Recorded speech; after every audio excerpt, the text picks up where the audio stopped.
Rihanna was walking through the empty arena, the silence stretching out before her like a deep breath before the storm. The rows of vacant seats stood in quiet anticipation, waiting for the lights, the music, the energy of the crowd. She had been here countless times before, in this exact moment, just before the chaos of preparation began. It was the only time she could pause, take it all in, and remember the journey that had brought her here. But then, something stopped her in her tracks. A voice. At first, it was barely more than a whisper, carried through the vast space by the perfect acoustics of the empty hall. It wasn't part of soundcheck, those hadn't started yet. And it didn't sound polished or rehearsed. It was raw, unfiltered, and heartbreakingly beautiful. Rihanna turned, her heels no longer clicking against the floor as she followed the sound, moving up the steps toward the higher rows of seats. The closer she got, the clearer the voice became, a woman singing one of Rihanna's own songs. But this wasn't a performance. It was something else entirely. Every note was filled with emotion, as if the words weren't just being sung, but lived. Then she saw her. A young woman, dressed in a faded gray uniform, pushing a mop across the floor. She was pregnant, her rounded belly visible beneath the loose fabric of her shirt.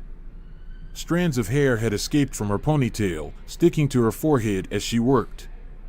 She moved with practiced precision, her hands gripping the mop handle with the familiarity of routine.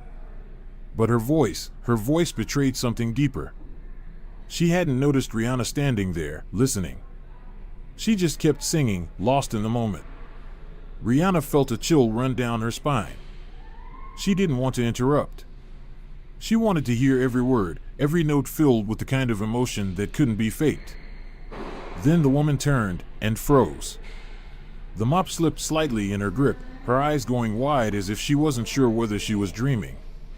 She opened her mouth, but no words came out. Rihanna took a step forward, offering a gentle smile. "It's okay," she said softly. But the woman stepped back, her face a mixture of embarrassment and disbelief.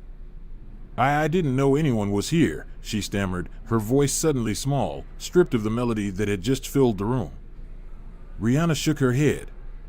"You weren't bothering me," she assured her. "I just heard you singing.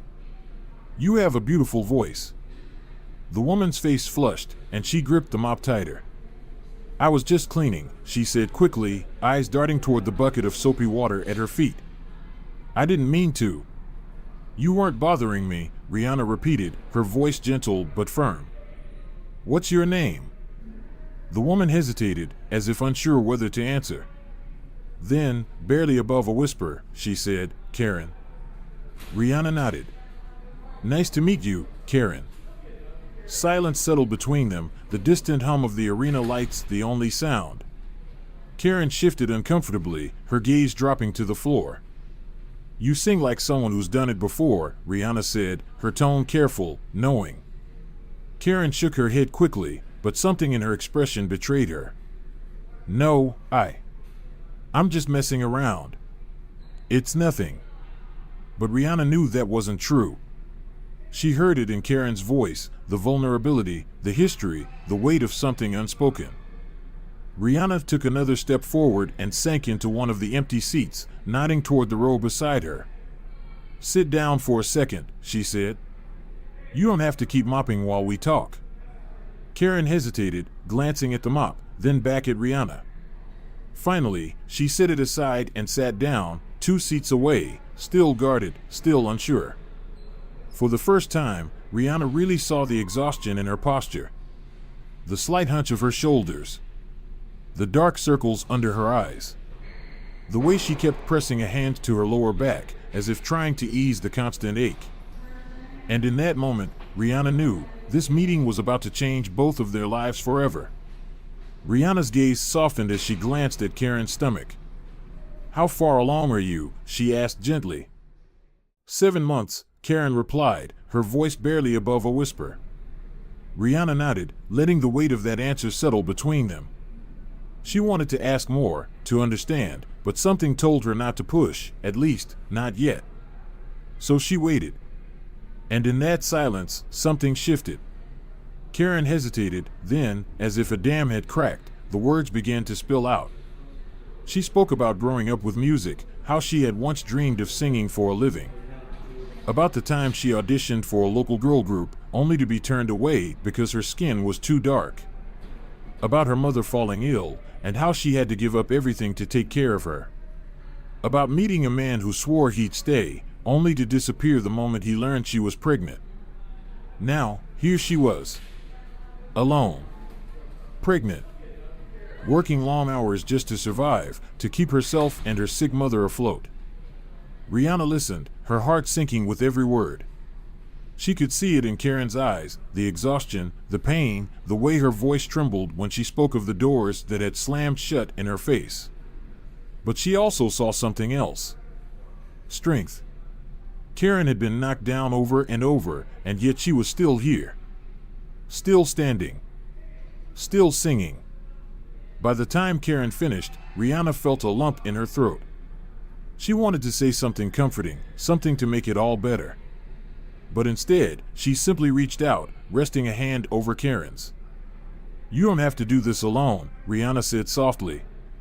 Karen's lips parted slightly, her fingers gripping each other tightly in her lap. Tears brimmed in her eyes, her gaze darting to the mop leaning against the seat beside her, like an anchor, something to hold on to. She looked ready to run, but something in Rihanna's steady presence kept her still. The words Rihanna had just spoken lingered in the air, fragile and raw. Rihanna didn't push. She knew how delicate moments like these could be.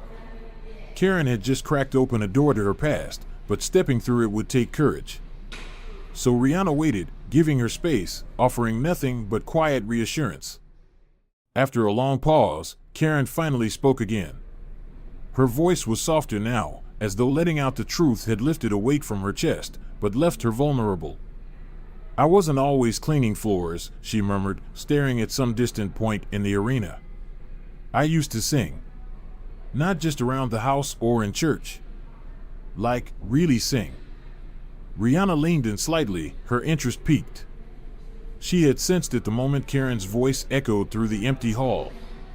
There was a history there, a story tangled in every note. Karen shifted in her seat, tucking a loose strand of hair behind her ear. "When I was 17, I auditioned for this girl group," she said, her words hesitant at first, but growing steadier as the memories surfaced. "They were supposed to be the next big thing. I spent weeks practicing, skipping school just so I could rehearse." For the first time, a flicker of a smile ghosted across her lips. But it was fleeting, disappearing almost as quickly as it came. "I killed the audition," she continued, her voice tinged with the ghost of pride. "I knew it. And so did everyone in the room. Even the judges." Rihanna felt her stomach tighten. She could already tell where this story was going. "But after I sang, one of them pulled me aside," Karen said, her hands curling into fists. "He told me I had talent. But," she swallowed hard, her jaw tightening. "He said I didn't have the right look. Said I was too dark. Too plain. That I wouldn't fit the image they were going for." Rihanna inhaled sharply, those words cutting through her like a blade. She knew that kind of rejection. The kind that didn't just sting, it burrowed into your skin, made you question everything about yourself. Karen's voice hardened. "I tried to tell myself it didn't matter. But it did. It mattered every time I looked in the mirror and saw what they saw." Her breath hitched. Someone who wasn't enough. Not pretty enough. Not light enough. Her shoulders slumped, the fight draining out of her. "After that, I stopped singing. Stopped trying," she said, her voice hollow. "I figured, if the world had already decided who I was, why bother fighting it?" Rihanna's heart ached. She had faced obstacles in her own career, but Karen's story was a cruel reminder of how deeply rooted discrimination could be. How it could silence voices before they ever had a chance to be heard. "What happened after that?" Rihanna asked gently. Karen exhaled slowly, leaning back against the seat, one hand instinctively resting on her stomach. "My mom got sick," she said. "At first, it was just little things, forgetting where she put her keys, missing appointments. But then it got worse. Her voice wavered. The doctors said it was early onset dementia. She couldn't work. Couldn't even take care of herself. She paused, as if steadying herself. I dropped everything. School. Music. Friends. I let it all go so I could be there for her, she continued. I didn't mind, you know? She's my mom. She raised me on her own and did everything for me. Her voice cracked slightly. Taking care of her was the least I could do. Rihanna swallowed the lump in her throat and reached out again, resting a comforting hand on Karen's arm. And in that quiet moment, Karen didn't pull away. This conversation, this night, it was about to change everything. Karen exhaled shakily, staring down at the floor as if trying to hold herself together. The bills just kept piling up, she murmured. The medication, the doctors, the rent. I took whatever jobs I could find, but none of them lasted long. People don't want to hire someone who has to leave early or take time off all the time. She glanced down at her worn-out shoes, her voice barely above a whisper. And then I met him. Scott.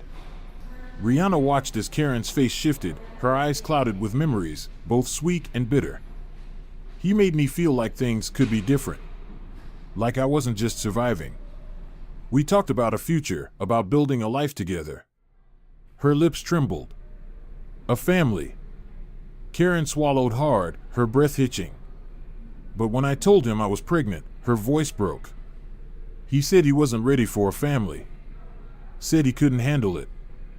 Rihanna felt a slow burn of anger rise in her chest. She knew men like Scott, men who made promises, who swore they'd be there, only to vanish the moment things got real. Karen wiped her eyes quickly, as if ashamed of her own tears. I didn't have time to fall apart, she said, her voice steadier now. I had to keep working. I had to keep a roof over our heads, for my mom, and now for the baby. She placed a protective hand on her stomach, rubbing it absently. So here I am. Scrubbing floors. Singing to myself when no one's around. Trying not to think about what could have been. The silence that followed was thick, heavy with all the unspoken pain Karen had been carrying for so long. But Rihanna saw more than just pain. You didn't stop, she said after a long pause. No matter what life threw at you, you didn't give up. Karen let out a shaky laugh. Doesn't feel like I've accomplished much. But you have, Rihanna insisted. You're still here. You're still fighting. And I can hear it in your voice, you still have something to say. Karen shook her head, but there was something different now. A flicker of something in her eyes. Doubt? No. Hope? Maybe I used to, Karen admitted. But not anymore. Rihanna's expression turned determined. You're wrong, she said, her voice firm but kind. And I'm going to prove it to you. Karen blinked. What do you mean? Rihanna smiled, something electric sparking behind her eyes. Just trust me, she said. You're not done yet, Karen. Not even close. For a moment, Karen didn't respond. She wasn't sure she believed Rihanna. But something shifted. Just slightly. Because for the first time in a long while, Karen allowed herself to wonder, maybe, just maybe, there was still room for a dream to grow. A week later, Karen stood outside the small community center, clutching the edges of her coat. The cold air bit at her skin, but it wasn't the weather that made her shiver. She stared up at the faded sign above the door. The building wasn't grand, just an old brick structure with peeling paint and mismatched windows. But to her, it felt like the edge of a cliff. A threshold to something unfamiliar, something terrifying. Rihanna had insisted this was just the beginning, a first step toward reclaiming the life Karen had thought was long out of reach. But as she stood there, her stomach twisted with nerves. She felt exposed. Like the moment she stepped inside, people would take one look at her, pregnant, exhausted, dressed in second-hand clothes, and decide she didn't belong. But she wasn't alone. Rihanna stood beside her, dressed simply in jeans and a sweater, her hair pulled back into a loose bun. Even in casual clothes, she exuded the effortless elegance of a star. But there was no air of superiority about her, just warmth. She gave Karen a reassuring smile. "You ready?" Rihanna asked. Karen's breath hitched. Was she? Could she really step inside and risk being told, again, that she wasn't good enough? Her hand drifted to her swollen belly. "I don't know," she admitted quietly. Rihanna touched her arm. "You don't have to be perfect today," she said gently. "You just have to show up. That's enough." Karen swallowed, nodded, and followed Rihanna through the doors. The rehearsal room smelled of wood polish and old sheet music. A small group of singers stood in a loose semicircle, chatting, warming up their voices. Karen's heart pounded as their eyes flicked toward her, sizing her up. Rihanna stepped forward, speaking quietly to a woman near the piano, a middle-aged director with curly gray hair and a no-nonsense expression. They exchanged a few words, and then the woman's sharp eyes landed on Karen.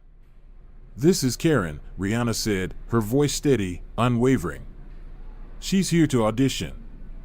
The director arched an eyebrow. "Audition, huh?" Karen's pulse quickened as the woman looked her up and down. "She's good," Rihanna added, leaving no room for doubt. Karen wanted to protest, to say she wasn't ready, but the words stuck in her throat. The director handed her a sheet of music. "Let's hear it, then." Karen's knees felt weak as she stepped to the center of the room. She smoothed her hands over her clothes, feeling every wrinkle in the fabric. The pianist played the opening chords. For a brief, terrifying moment, Karen forgot how to breathe. But then she closed her eyes. She imagined she was back in the empty arena, singing to no one but herself. Her voice came out soft at first. Fragile. Hesitant. But then, something changed. The melody wrapped around her like an old friend. The lyrics felt familiar, like a story she had been waiting to tell. And as she sang, the doubt, the fear, the exhaustion, everything else faded away. Because for the first time in years, she believed in her voice again. And so did everyone else in the room. By the time Karen reached the chorus, something shifted. Her voice swelled, gaining strength she hadn't known she still possessed. The room seemed to shrink around her, the nervous chatter fading, the weight of doubt slipping away. And for the first time in years, she wasn't just surviving. She was living. When the last note faded, Karen opened her eyes. Silence. Then, slowly, the director nodded. "You've got something, all right," she said. "We'll need to work on control, but the raw talent is there." Karen's chest tightened. Was that approval? "You're in," the director added. Karen blinked, not trusting her ears. "Wait, what?" "You're in," the woman repeated. "Rehearsals are Wednesdays and Fridays. Don't be late." Karen barely heard the rest. She turned to Rihanna, her eyes brimming with tears. "I told you," Rihanna said softly. "You just needed a chance. A new beginning." The days that followed were a blur, rehearsals, late-night practice sessions, and long hours spent rediscovering a voice she had buried beneath years of fear and sacrifice. But it wasn't easy. Some nights, exhaustion threatened to break her. The weight of her pregnancy and responsibilities bore down on her like a heavy stone. She still had to clean floors at the arena to put food on the table. Her mother's health was getting worse. The medical bills stacked higher with each passing week. And more than once, Karen questioned herself. Was she being selfish for chasing a dream when her reality was still crumbling? But Rihanna refused to let her give up. When Karen's voice cracked in rehearsal, Rihanna stayed late, coaching her through it. When Karen doubted herself, Rihanna reminded her why she started. When Karen broke down in tears after another rough night with her mother, Rihanna didn't just offer empty words, she found solutions Karen hadn't dared to imagine. One evening, after a particularly grueling rehearsal, Karen stepped outside the community center and found Rihanna waiting for her. In her hand was an envelope. "What's this?" Karen asked, wiping sweat from her brow. Rihanna held it out. Help. Karen hesitated before opening it. Inside were documents, details for a medical assistance program that would cover her mother's treatment. Paid in full. Karen's hands trembled. I can't accept this. Yes, you can, Rihanna said firmly. You don't have to do this alone, Karen. Not anymore. For the first time in forever, Karen let herself believe it might be true. The studio. A few weeks later, Karen stood inside a recording studio, one Rihanna had arranged for her. She stared at the microphone in front of her, her reflection visible in the glass separating her from the control booth. Her hands shook as she adjusted the headphones. But when the music started, she let it carry her. It wasn't perfect, but it was real. And as her voice poured out into the room, Karen felt something shift deep inside her. This wasn't just about surviving anymore. It was about reclaiming herself. Reality hits back. For the first time in years, Karen woke up with something to look forward to. She had a reason to keep pushing. To believe. But dreams don't erase reality. The aches in her back worsened as her pregnancy progressed, making it harder to keep up at work. Her manager at the cleaning company started watching her more closely, complaining about how long it took her to finish tasks now that she couldn't move as fast. One afternoon, after finishing her shift, she was called into the supervisor's office. "We need to talk about your performance," he said, his tone sharp and impersonal. Karen's stomach dropped. "I've had complaints," he continued. "You're taking too many breaks. And some of the staff say you're leaving work unfinished." Karen opened her mouth to protest, but stopped herself. What could she say? That by the end of the day, her legs ached so badly she could barely stand? That she had skipped meals just to keep her energy up and still fell short? Instead, she just nodded. "I'll do better." The supervisor didn't look convinced. "I need results, Karen. Otherwise..." He didn't finish the sentence. He didn't need to. Karen left the office feeling like a weight had been tied to her chest. When she got home that evening, things only got worse. Her mother was having an episode, confused, agitated, asking the same questions over and over. Where were they? Why was Karen's belly so big?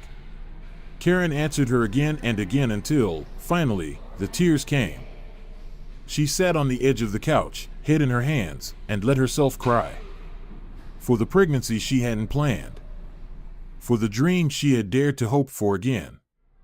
For the overwhelming fear that it was all about to come crashing down. But then, a knock at the door. Karen wiped her face quickly and stood up. When she opened it, Rihanna was standing there, holding something in her hands. And the look in her eyes said everything. This wasn't over. Not by a long shot. The next morning, Karen dragged herself to rehearsal, exhaustion weighing her down. By the third week, it showed, her voice faltered, and she struggled with notes she had once hit effortlessly. She noticed the glances from the other singers, pity, doubt. During a break, one of them approached her. Young, stylish, confident, the kind of woman Karen once dreamed of becoming. "You okay?" she asked, polite but distant. Karen forced a smile. "Just tired." The woman hesitated. "Look, I'm not trying to be mean, but maybe you should take it easy. Rest. Come back when you're ready." Karen's throat tightened. She wanted to scream that she didn't have that luxury, that this wasn't just a passion, it was her lifeline. But instead, she just nodded and walked away. Rihanna noticed the change immediately. After rehearsal, she pulled Karen aside. "What's going on?" Karen tried to brush it off, but the words tumbled out, the struggles at work, the mounting bills, the feeling that she didn't belong. "I'm trying," she said, her voice breaking. "But no matter what I do, it's never enough. And I'm scared. Scared I'm going to lose everything before I even get a chance to make it." Rihanna squeezed her hands. "You're not alone in this. I told you that, and I meant it. And she proved it. Within days, Rihanna arranged for a lawyer to help Karen secure temporary disability leave, ensuring she wouldn't lose her job. She also connected her with a social worker who found medical care options for her mother. For the first time in a long time, Karen felt like she could breathe. But not everyone was supportive. The whispers started, people saying Karen was only getting special treatment because of Rihanna. One day, she overheard two singers talking. "I don't get why she's even here," one said. "She's pregnant and barely keeping up. She should focus on being a mom, not chasing a dream." Karen's steps faltered, but she kept walking. That night, Rihanna called. "How are you holding up?" Karen hesitated before answering honestly. "I feel like I'm falling apart." "No, you're not," Rihanna said firmly. "You're bending, not breaking." Karen let those words sink in. The next day, she returned to rehearsal with new determination. She stayed late, practiced harder, ignored the whispers. And little by little, the whispers faded. One evening, after a particularly difficult session, the director nodded at her. "Good work today." A small thing, but monumental. Karen left rehearsal that night with her head held high. The performance of a lifetime. Karen stood at the edge of the stage, heart pounding. The empty concert hall stretched before her, but she could already imagine the crowd, the weight of their eyes on her. She wasn't here to clean floors tonight. She was here to sing. Behind her, Rihanna watched, steady and calm. "You're ready," she said. Karen swallowed hard. "What if I'm not?" "You are." Doubt whispered in Karen's mind. What if her voice cracked? What if she froze? But then, she remembered everything it had taken to get here. The long nights of rehearsal. The hours caring for her mother. The rejection. The pain. She wasn't here by accident. She had earned this moment. The concert began, and she sang with the choir, blending in, steadying herself. But then, the solo. Her name was called. Karen stepped forward. The lights dimmed, leaving her in a golden glow. She could barely make out the audience, but she knew Rihanna was there, watching. The piano played the first notes. She closed her eyes. And then, she sang. At first, her voice was soft, unsure. But as the melody grew, so did she. The fear melted away, replaced by something deeper, something waiting to be set free. By the time she reached the chorus, her voice soared. The hall held its breath. And when she finished, the applause came like a wave. People stood, clapped, wiped away tears. Karen's own eyes brimmed, not from fear or exhaustion, but pride. A new chapter. After the show, everything changed. Videos of her performance went viral. Producers reached out. Her story resonated. People saw themselves in her struggle, her resilience. With Rihanna's support, she began recording, singing at events, building a future she had never thought possible. But she never let it go to her head. She still rehearsed, still cared for her mother, still prepared for the baby. And she never forgot the people who doubted her. At one event, she spotted the same woman who had told her to take it easy. Karen didn't approach her. She didn't need to. The woman's expression as she watched Karen perform said everything. Karen's success was the answer to every cruel word, every rejection, every moment of doubt. But this wasn't about proving anyone wrong. This was about finally being seen. More than just a voice. One evening, Rihanna invited Karen to a meeting at a nonprofit organization.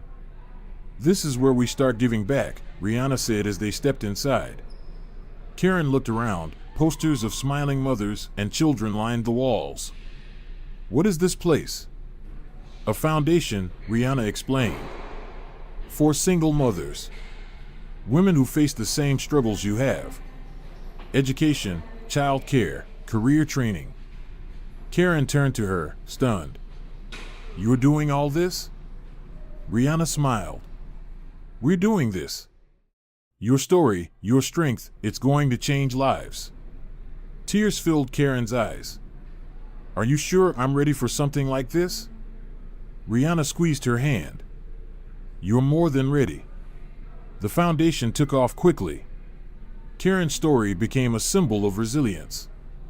She spoke at events, sharing her journey, inspiring others.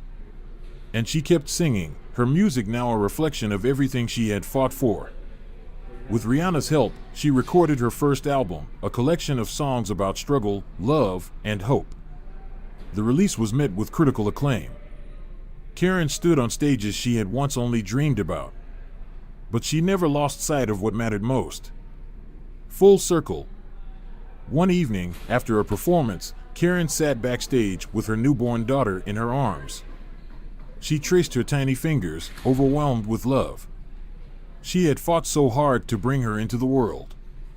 And now, looking down at her perfect face, she knew every sacrifice had been worth it. A knock at the door. Rihanna stepped inside, smiling, holding a bouquet of flowers. She's beautiful, she whispered. Karen brushed away a tear. Thank you. How are you feeling? Tired, Karen admitted. But good. Really good. Do you have a name yet? Karen hesitated, then smiled. Hope. Rihanna's eyes softened. It's perfect. The weeks after Hope's birth were a blur of sleepless nights, rehearsals, and adjusting to her new reality. But this time, Karen didn't feel like she was drowning. She had a purpose. A future. Someone to fight for. And as she stepped onto another stage, this time with Hope watching from the wings, she sang with a confidence that came from knowing she had earned every moment. Somewhere in the audience, another young woman sat listening. Someone who had been told she wasn't enough. And maybe, just maybe, that woman would leave believing in herself a little more. Because sometimes, all it took was one voice to remind someone of their own. Thank you for watching. Subscribe for more inspiring stories, share this video if it moved you, and let us know in the comments what you thought. More stories are on the way, we can't wait to hear from you.